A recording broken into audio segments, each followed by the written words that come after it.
Welcome to 30 minutes of VOA Learning English, the voice of America's information service for people learning English.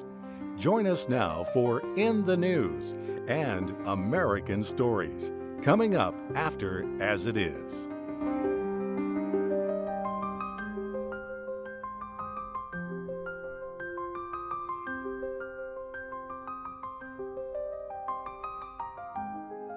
Hello from Washington, and welcome to As It Is, a program from VOA Learning English.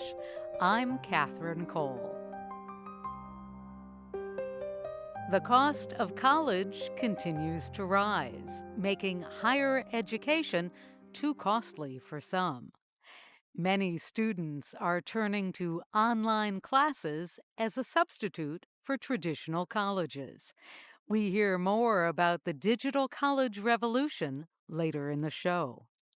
Also, lawmakers in Washington continue to debate education issues, including the interest rates on student loans.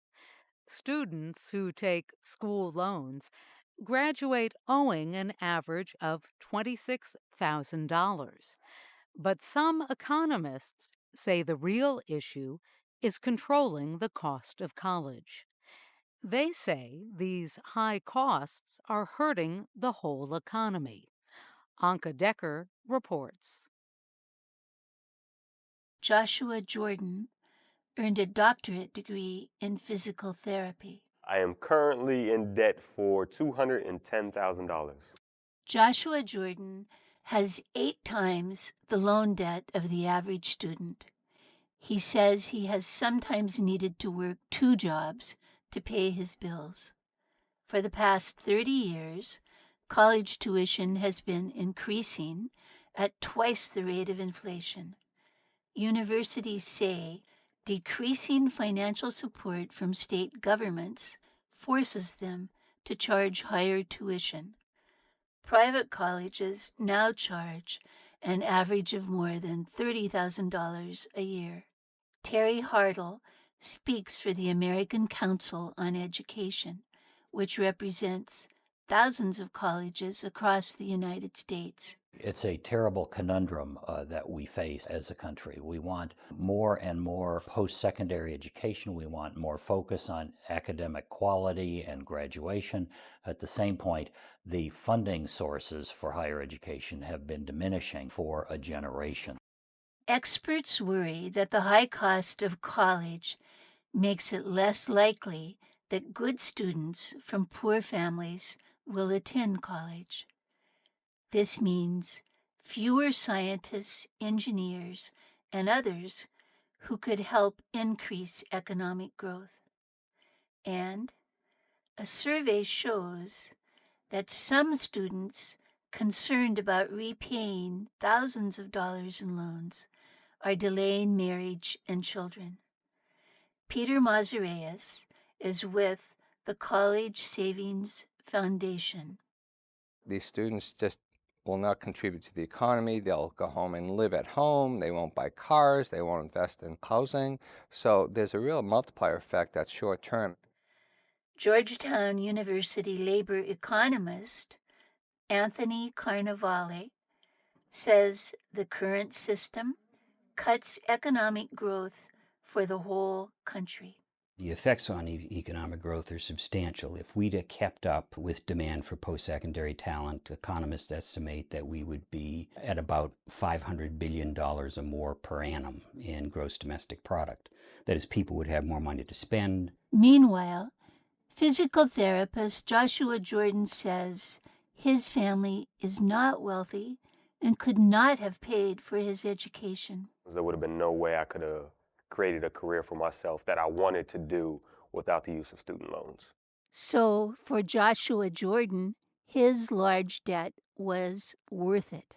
The Department of Education recently reported that today 1/3 of Americans between the ages of 25 and 29 hold college degrees. That is an increase from 1/4 in 1995. I'm Anka Decker. You're listening to As It Is from VOA Learning English. I'm Catherine Cole. American colleges are facing what some people are calling a perfect storm of problems. College costs are rising, and there are not enough jobs for all the students completing study programs. Yet employers say they cannot find enough workers with technical skills. Finding a solution to these problems can be difficult. But, as Avi Arditi reports, one solution may be found in the growing number and quality of online classes. Such classes might revolutionize colleges the way the internet has already changed music, publishing, sales, and other businesses. This is pretty amazing. That is David Evans of the University of Virginia. He is teaching a computer science class on the internet. Many top universities now offer online classes. They teach everything from computer programming to the science of cooking. Many classes are at little or no cost, and they are restructured more often than traditional college programs. That is important to the millions of students who learn technical and other skills from lynda.com. Linda Weinman helped to launch the website. She spoke to VOA on Skype. We can come to market very quickly, and we teach transient skills. So a lot of software is changing constantly, or new software is being invented. And those sorts of things can't easily make their way into college curriculum. At most colleges, a professor or teaching assistant gives a lecture to students, who then do research, study, and homework alone. Student and blogger John Haber says online classes change everything around. They're watching the lectures at home as homework, recorded lectures, and then when they get to class, they're having more active discussions or interactions with the teachers or working on projects. John Haber said on Skype that he is taking enough online classes to earn a 4-year college degree in just 1 year. Experts say the new technology will have a major effect on colleges. Some predict future classes may be a mix of online lectures and professors helping students work through difficult problems in person. Georgetown University labor economist Tony Carnival says he would welcome these changes. He says a college education has to be less costly and lead to skills needed by employers. It's really quite clear that more and more people need post-secondary education and training, and a lot of them aren't getting it. And in cases where they do get it, it doesn't lead to gainful employment, or it leads to jobs where they don't fully use their talent. He says competition from online schools and concern about costs will change universities.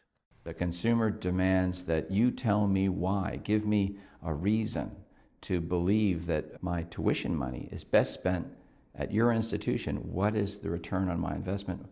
What's your value proposition? Chris Cullen says top universities with strong public images may expand in an online world. But he says less discriminating, less famous schools may struggle to get the interest of students. I'm Avi Arditi.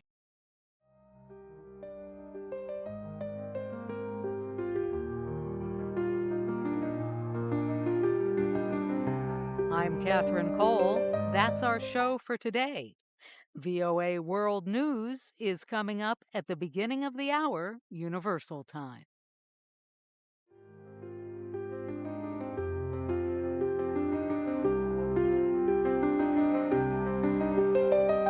In the News is next, followed by American Stories. You can read and listen to our programs and download MP3s at learningenglish.voanews.com. You can learn with us on Facebook, Twitter, and YouTube at VOA Learning English.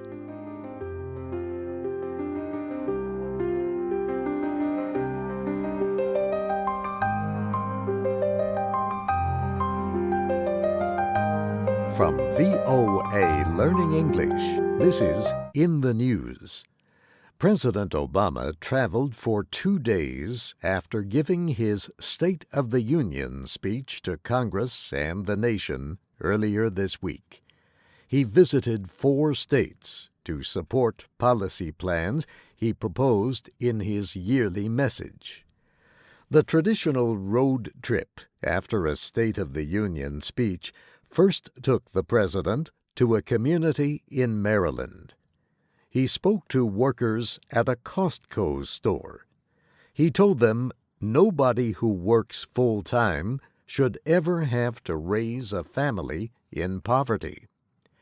In his message to Congress, one of Mr. Obama's major points was that he would reduce the increasing differences in income between America's rich and poor.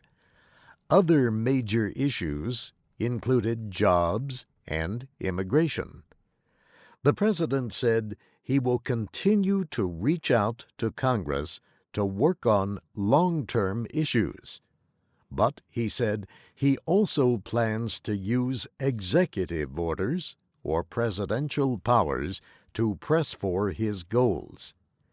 These include his plans to raise the minimum wage. It would require federal contractors to pay their federally financed employees what he called a fair wage. He said that amount would be at least $10.10 an hour. The current federal minimum wage is $7.25 an hour.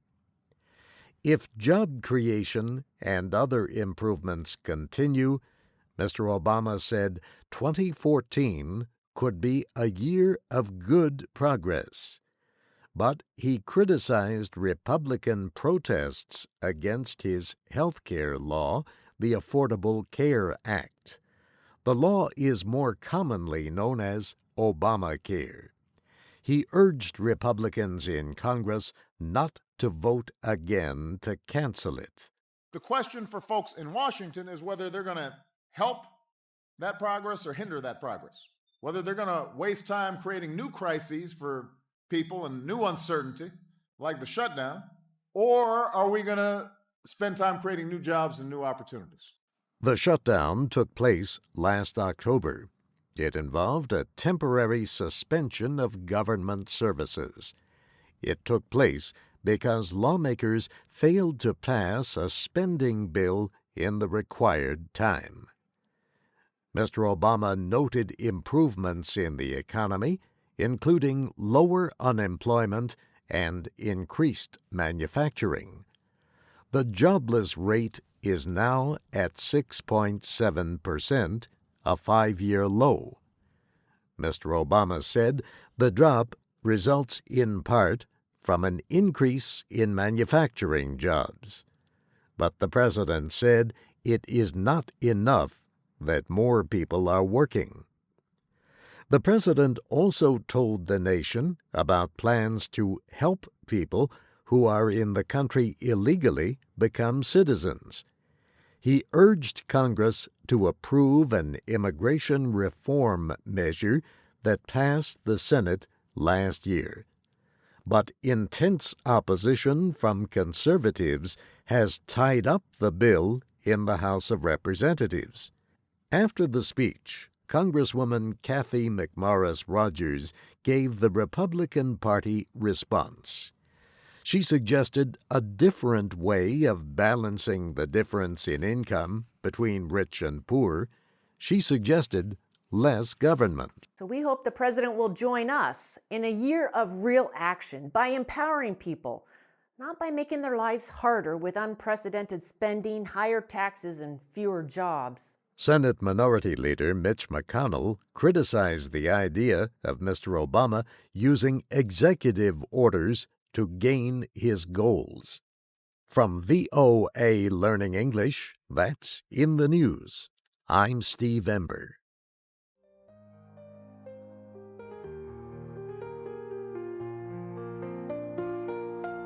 Now the VOA Special English program, American Stories.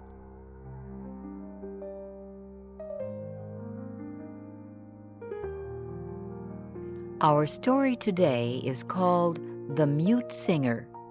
It was written by Stanislav Zukalski. Here is Shep O'Neill with our story.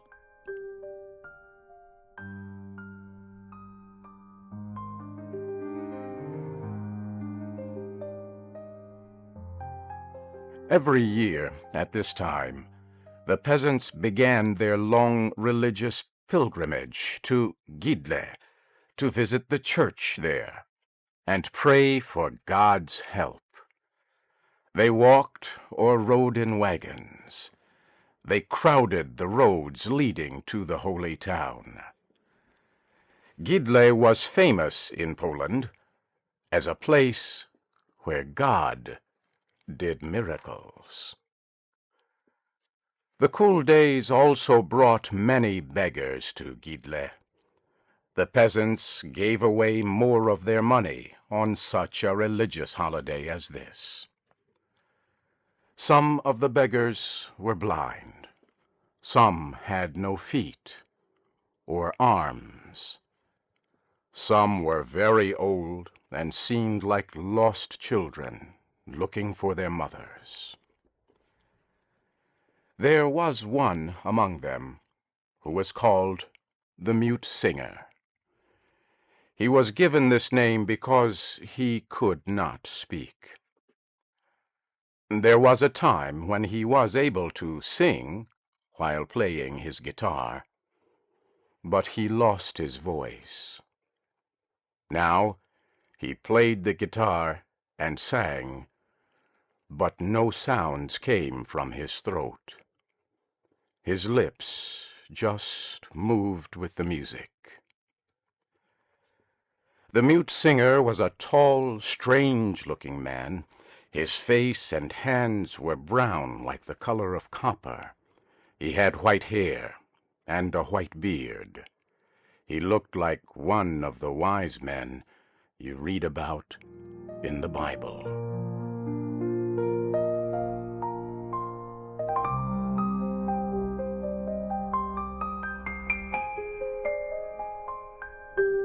Early one morning, I saw the Mute Singer washing himself at the river. He smiled and touched the ground with his hand, meaning that I should sit down. Then he pointed his finger straight up to tell me that he had a surprise for me.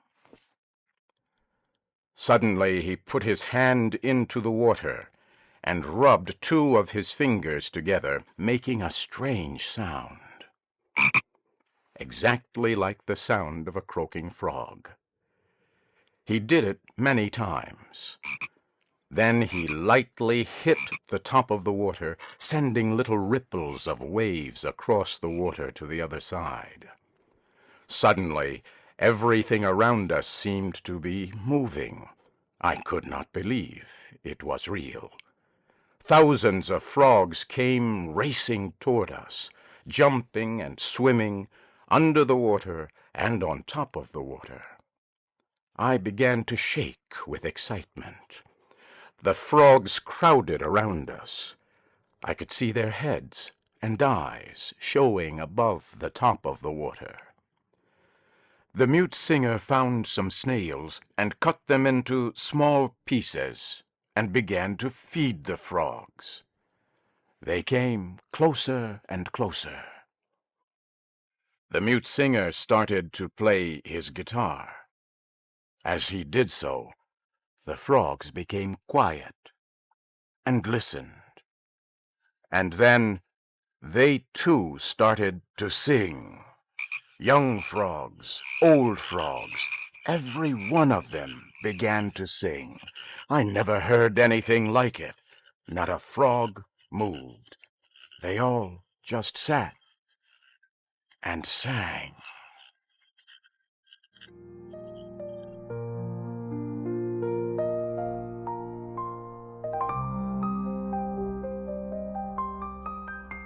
No one ever saw the Mute Singer at night.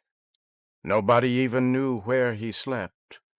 But during the day, he could be found at the same place, sitting near the church and playing his guitar, while his lips moved silently with the music.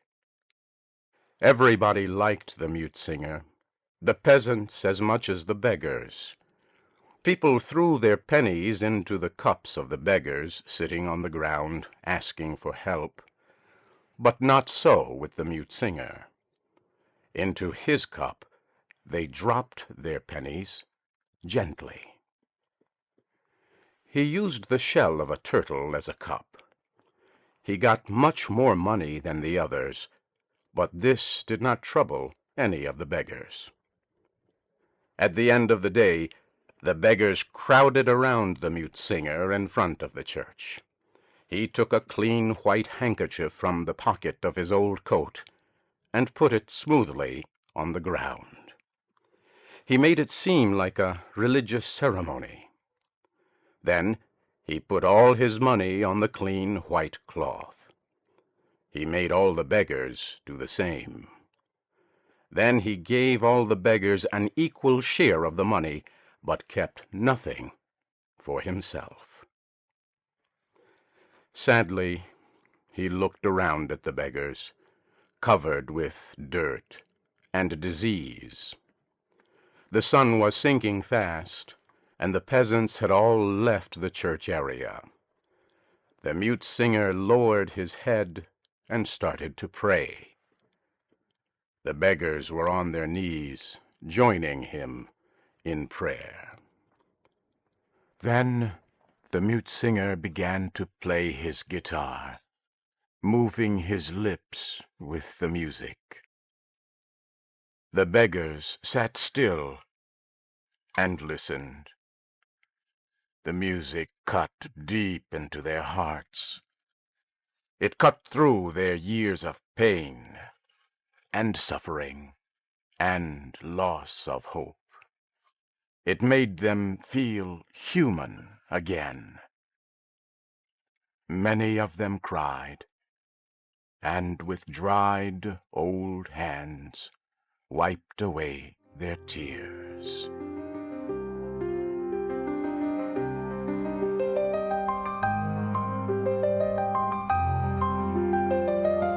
I heard a beggar say the mute singer was not a human being, but God dressed as a beggar. If that is true, another answered, he would not come as a beggar, but as a priest.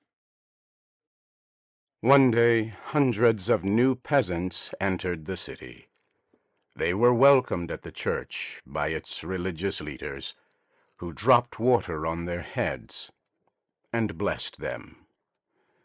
Singing and church bells filled the air, as did the cries of the beggars asking for help.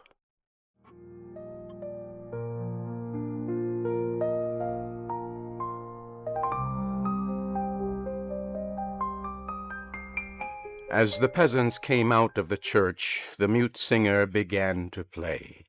The peasants crowded around him and dropped pennies into his cup.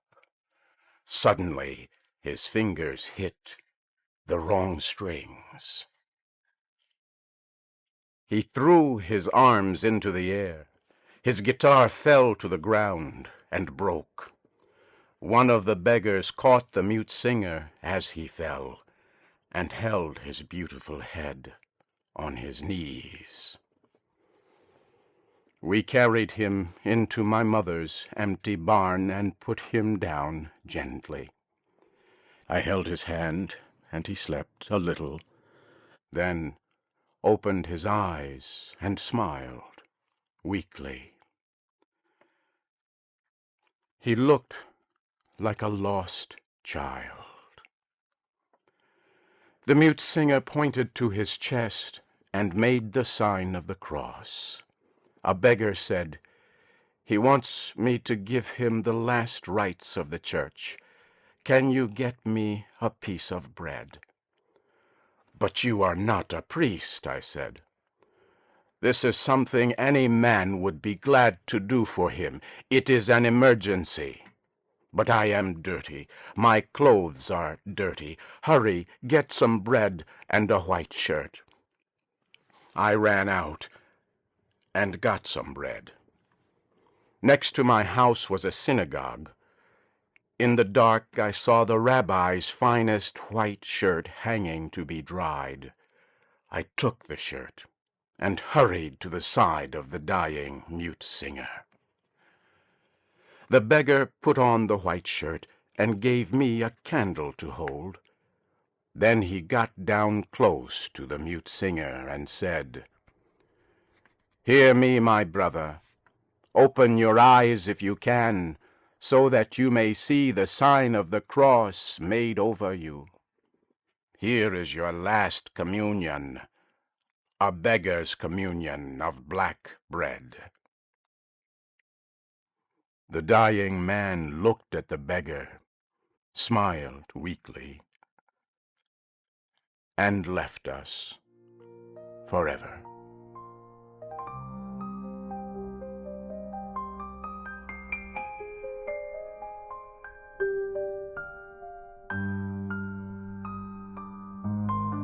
That night, I had very strange dreams. In one dream, I saw something white moving slowly toward me. It was like a fog. But when it got very close, it changed into the shape of a man. It was the mute singer, still holding his guitar. Then 2 angels floated out of the dark into my dream. They fell to their knees before the mute singer, kissing his hands while he gently touched their heads. It was like what I had often seen in old religious paintings. I slept badly. I felt something heavy, and it was hurting me. I awoke and saw that I was holding, too hard against my chest, the shell of a turtle. It was the turtle shell which the mute singer used as a beggar's cup for money. He gave it to me while he lay dying.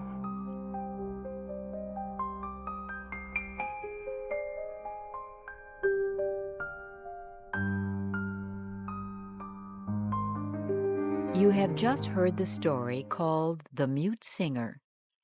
It was written by Stanislav Zukalski and published by the Atlantic Monthly in July 1964. Shep O'Neill was the storyteller. The producer was LaJuan Davis. Listen again next week at this time for another American Stories program in special English on the Voice of America. This is Shirley Griffith.